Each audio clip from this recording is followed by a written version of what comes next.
देख रहे हैं सी न्यूज भारत। मैं हूं आपके साथ आकांक्षा यादव। वक्त हो चुका है न्यूज बुलेटिन का और आज इस न्यूज बुलेटिन में हम बात करेंगे कि बाराबंकी में चोरों को किन सामानों के साथ किया गया गिरफ्तार, किस जिले के समस्त थानों में किया गया समाधान दिवस का आयोजन और सरकार की नीतियों के खिलाफ रेत व्यापारियों की हड़ताल कहां दूसरे दिन भी रही जारी। ये सब जानेंगे विस्तार से, तो चलिए निगाह डालते इस वक्त की खास खबरों पर।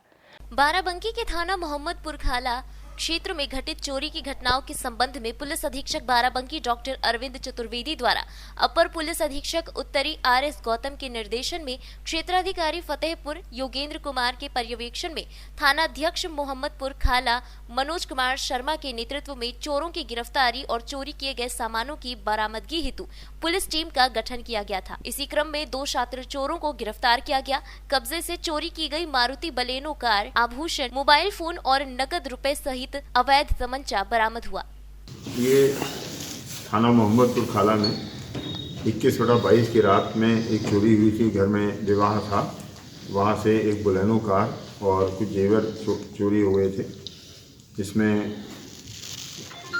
SP नॉर्थ के पर्यवेक्षण में CO फतेहपुर ने एक टीम बनाई थी, जिसमें इंस्पेक्टर मोहम्मदपुर खाला थे, जिन्होंने सीतापुर आसपास के ऐसे चोर जो 4 पहिया वाहन चोरी करते हैं इसके बारे में निगरानी की, अभिसूचना एकत्र की, जिससे गैंग पकड़ा गया।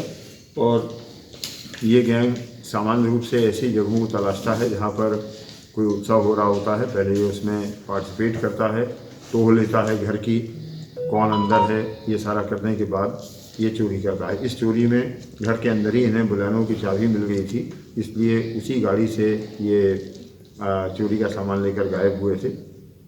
इनसे पूछताछ पर मालूम पड़ा कि इसमें जो अभियुक्त राहुल है, जो सीतापुर का रहने वाला है, ये अभ्यस्त चोर है, जो ट्रक का हेल्पर का काम करता है। ट्रक पर अपने साथी के साथ ट्रक लाकर ये दूर खड़ी कर देते हैं और फिर ऐसे स्थान को चिन्हित करके उसी ट्रक से रवाना हो जाते हैं।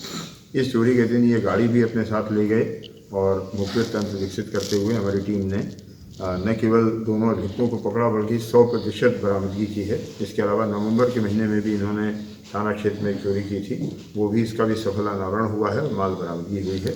टीम कोर्ट के उत्साहवर्धन के लिए 5000 रुपये नगद पुरस्कार की घोषणा।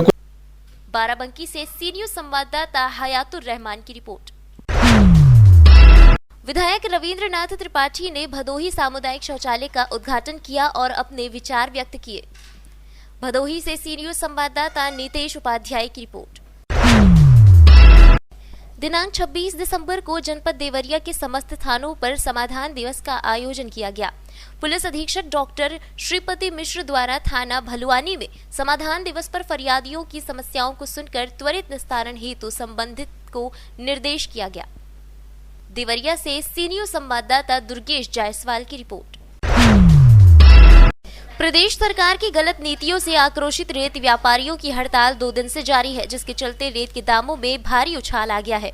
रेत मंडी व्यापारी एसोसिएशन के अध्यक्ष मोहन शर्मा और सचिव मनीष अजमेरा ने बताया कि प्रदेश भर के रेत व्यापारियों का हड़ताल को समर्थन मिल रहा है। खदानों से रेत की मात्रा निर्धारित करने, धारा 379 की कार्यवाही बंद किए जाने, विभिन्न विभागों की मनमानी कार्यवाही और अवैध वसूली बंद किए जाने की मांग को लेकर जहां रेत ट्रांसपोर्टरों ने अपनी ट्रकों को खड़ा कर दिया है, वहीं रेत व्यापारी देव गुराड़िया बाईपास स्थित मंडी पर धरने पर बैठे हैं। इस अवसर पर बड़ी संख्या में रेत व्यापारी उपस्थित थे। शाही नीतियों के अनुसार के विरुद्ध दिनांक 24/12 को रात 12 बजे से हड़ताल पर है। हमारी मुख्य मांगे हैं कि खदानों से माल निर्धारित किया जाए। 6 टायरी गाड़ी है, उसमें 10 मीटर माल, 10 टायरी गाड़ी में 16 मीटर माल और 12 टायरी गाड़ी में 20 मीटर और 14 टायरी में 24 मीटर माल। इतनी ही रेती चाहिए, इतने की ही रॉयल्टी चाहिए। यदि इससे ज़्यादा यदि रॉयल्टी ठेकेदार देता है तो जो 379 की धारा ड्राइवर और गाड़ी मालिक के ऊपर लग रही है, उसके ऊपर नहीं लगते हुए खदान वाले के ऊपर लगती है, क्योंकि चोरी ठेकेदार कर रहा है। हम परिवहन करता नहीं करते, हम तो पूरा मूल्य दे के आ रहे हैं।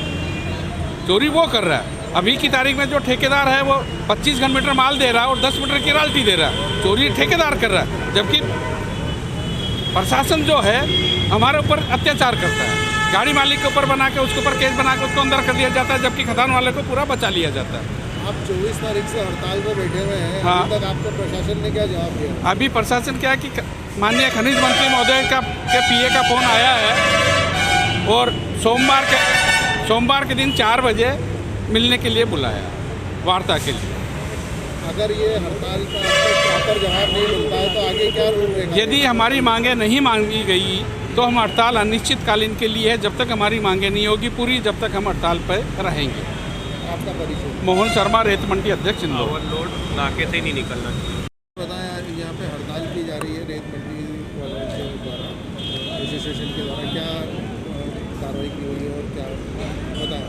हमारी हड़ताल का मुख्य कारण ये है कि हम माननीय मुख्यमंत्री शिवराज सिंह जी चौहान, जो पिछले 15 साल से मध्य प्रदेश के मुख्यमंत्री रहे हैं और जो मामा के नाम से विख्यात है, हम उनके भानेज हैं और आज तक भानेजों के लिए उनने 15 साल में कोई ढंग की नीति नहीं बनाई अभी तक रेती को लेकर, जिससे हम रेती व्यापारी इतने त्रस्त हो गए हैं मामा के भानेज होन, और मामा का ध्यान भानेजों की तरफ 1% नहीं है पिछले 15 साल से।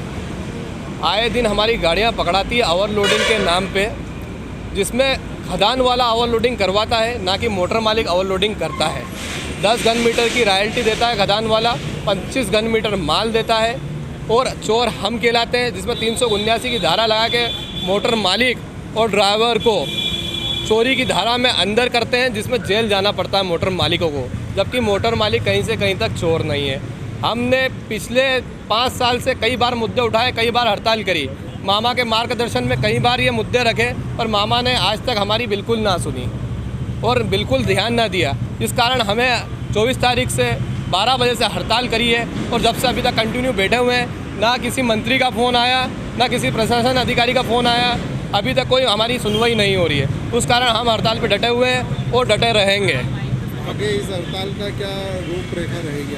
आगे अनिश्चितकालीन हड़ताल रहे और अनिश्चितकाल के लिए चलती रहेगी, जब तक हमारे मुद्दे क्लियर नहीं होंगे, जब तक हमारे ऊपर 379 धारा हटाई नहीं जाएगी, जब तक हम चोर या माफिया से मुक्त नहीं होंगे, जब तक हमारी हड़ताल जारी रहेगी।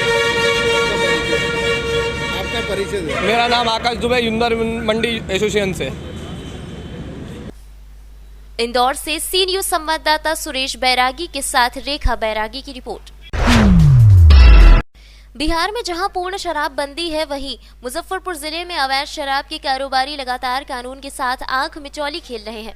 उत्पादक विभाग की ओर से लगातार अवैध शराब कारोबारियों के खिलाफ कार्रवाई की जा रही है। इसी क्रम में मुजफ्फरपुर जिले के हत्या ओपी क्षेत्र के मतलुपुर गांव में उत्पाद विभाग की टीम ने आंगनबाड़ी केंद्र में छापेमारी कर 62 पेटी विदेशी शराब बरामद की। हालांकि पुलिस अभी कारोबारियों तक पहुंच नहीं पाई है। मुजफ्फरपुर से सी न्यूज संवाददाता गंधीर कुमार झा की रिपोर्ट। इंदौर में एरोड्रम रोड स्थित हीरो मोटर्स के अधिकृत डीलर वीएन मोटर्स के संचालक अनुज वोहरा ने मीडिया से बात करते हुए बताया कि बीते कुछ दिनों से इंदौर के कुछ अन्य हीरो के डीलरों द्वारा साजिश के तहत उनके शोरूम वीएन मोटर्स में गाड़ी खरीदने वाले कस्टमरों को आरटीओ से डेटा चोरी करते हुए एक फर्जी लेटर किसी वकील के नाम से भेजा जा रहा है।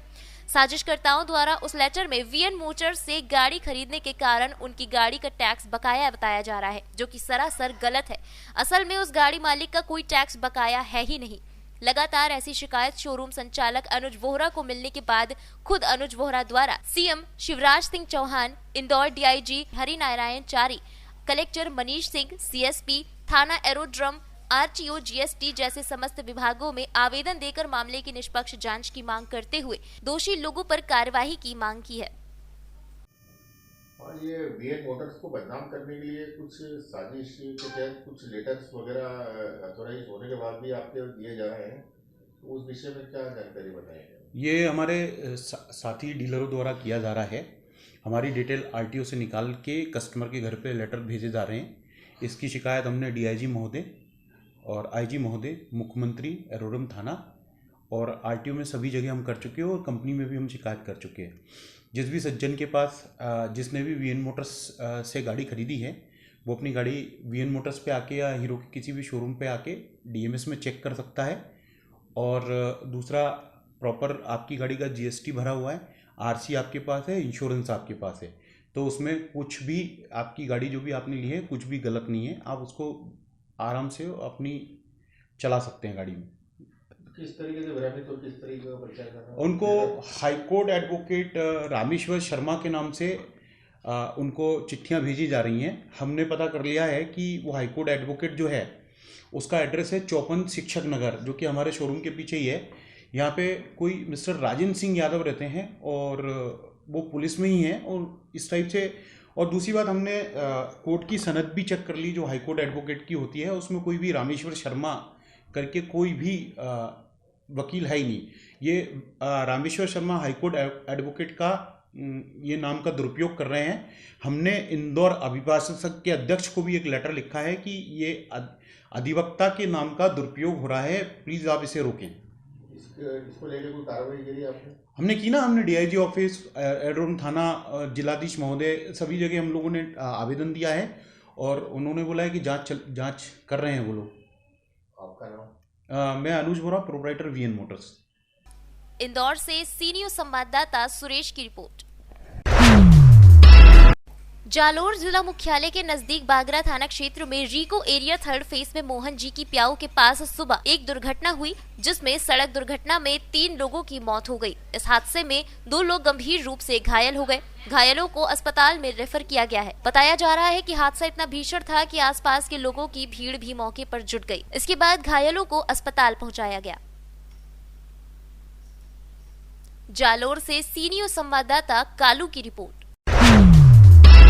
खबर ललितपुर से है, जहां तेज रफ्तार का कहर देखने को मिला। राष्ट्रीय राजमार्ग कस्बा बांसी के समीप पुल के नीचे बांसी बार मार्ग पर कार और मोटरसाइकिल में जोरदार टक्कर हो गई, जिसमें 2 लोग गंभीर रूप से घायल हो गए। बताया जा रहा है कि अमान सिंह राजपूत पुत्र मथुरा प्रसाद निवासी भेलोनी लोध अपनी मोटरसाइकिल से रायपुर से लौटकर अपने घर भेलोनी लोध जा रहे थे कि बांसी के समीप पुल के पास ही पहुंचे थे कि बार की तरफ से तेज गति से आ रही मारुति कार ने मोटरसाइकिल सवारों को जोरदार टक्कर मार दी, जिससे दोनों युवक गंभीर रूप से घायल हो गए। सूचना पाकर मौके पर पहुंचे बांसी पुलिस चौकी इंचार्ज ओंकार सिंह ने एम्बुलेंस की सहायता से दोनों को जिला अस्पताल पहुंचा दिया है। ललितपुर से सीनियर संवाददाता देवेंद्र यादव की रिपोर्ट। ब्रिजमनगंज थाना क्षेत्र के लेहड़ा देवी मंदिर पर मंडलायुक्त जयंत नार्लीकर निरीक्षण करने पहुंचे। इस दौरान उन्होंने मंदिर के सामने बने टीन शेड के नीचे फर्श पर पत्थर लगाने का आदेश दिया और बगल में निर्माणाधीन धर्मशाला का भी निरीक्षण किया और बहुत सारे सुझाव दिए।